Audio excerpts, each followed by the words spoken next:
दोस्तों, आज हम आपको बताना चाहेंगे कि अच्छे और बुरे मित्रों को कैसे पहचानें।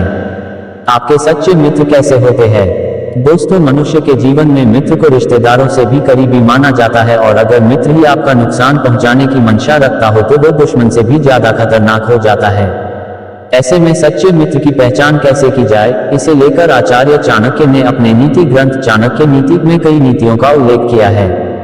मनुष्य के जीवन में मित्र को रिश्तेदारों से भी करीबी माना जाता है, और अगर मित्र ही आपको नुकसान पहुंचाने की मंशा रखता हो तो वो दुश्मन से भी ज्यादा खतरनाक हो जाता है। ऐसे में सच्चे मित्र की पहचान कैसे की जाए, इसे लेकर आचार्य चाणक्य ने अपने नीति ग्रंथ चाणक्य नीति में कई नीतियों का उल्लेख किया है।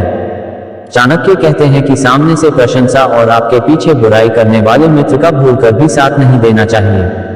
ऐसे मित्र सामने से मधुर व्यवहार करते हैं और आपको खुश करने की कोशिश करते हैं, लेकिन जैसे ही इन्हें मौका मिलता है ऐसे मित्र आपको नुकसान पहुंचाते हैं।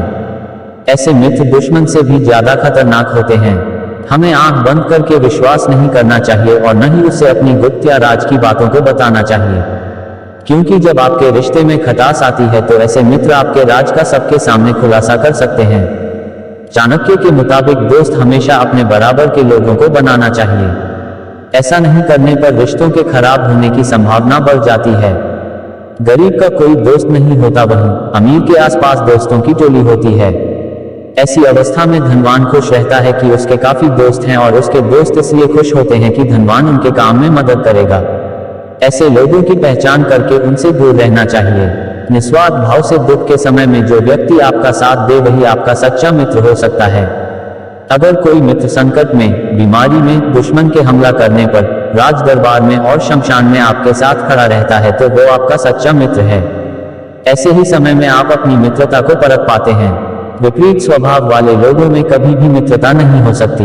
अगर रिश्ता दिखावे का हो तो, क्योंकि सांप और नेवले की, बकरी और बाघ की, हाथी और चींटी की व शेरनी और कुत्ते की कभी दोस्ती नहीं हो सकती। इसी प्रकार सज्जन और दुर्जन में भी दोस्ती असंभव है।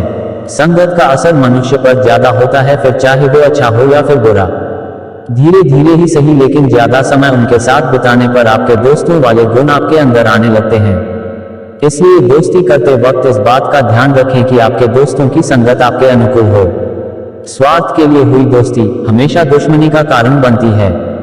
इसलिए समझदार व्यक्ति को चाहिए कि वह हमेशा मित्रों के चयन से पहले उसे जांच परख ले तथा खूब सोच विचार कर ले, क्योंकि एक बार यदि दोस्ती गाढ़ी हो गई तो उसके बाद उसके परिणाम और दुष्परिणाम सामने आने लगते हैं। दोस्त ऐसा हो जो आपके स्वभाव से मेल खाए, संकट काल में, बीमारी में, अकाल में और कष्ट में आपके कदम से कदम मिलाकर चले।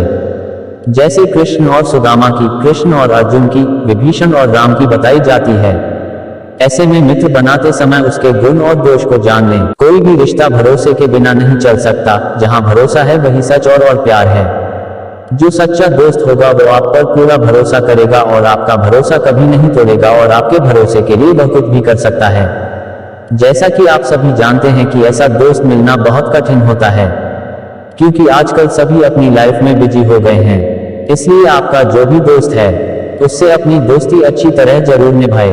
दोस्तों, आजकल कोई भी किसी की सफलता से खुश नहीं है। खासकर हमारे रिश्तेदार सभी सोचते हैं कि बस हमारा भला हो, हम ही तरक्की करें। पता नहीं क्यों लोग दूसरों की खुशियों से जलते हैं। आजकल दोस्तों का भी यही हाल है। एक सच्चा दोस्त वह है जिसे हमारी सफलता से सच्ची खुशी हो, जो हमारा साथ हमारी कामयाबी में दे और हमारे साथ खड़ा हो, जो हमारा गोल है उसे पूरा करने में हमारी मदद भी करें। यही कहलाता है एक सच्चा दोस्त, जो हमारी खुशी में हमारा साथ दे। सभी प्रॉब्लम का हल उसके पास हो। आखिर सच्चा दोस्त वही जो दोस्ती में कुर्बान हो सके, साथ ही आपका हौसला बढ़ाने में आपकी पूरी मदद करता है। इसलिए दोस्त का चुनाव हमेशा सोच समझकर करें।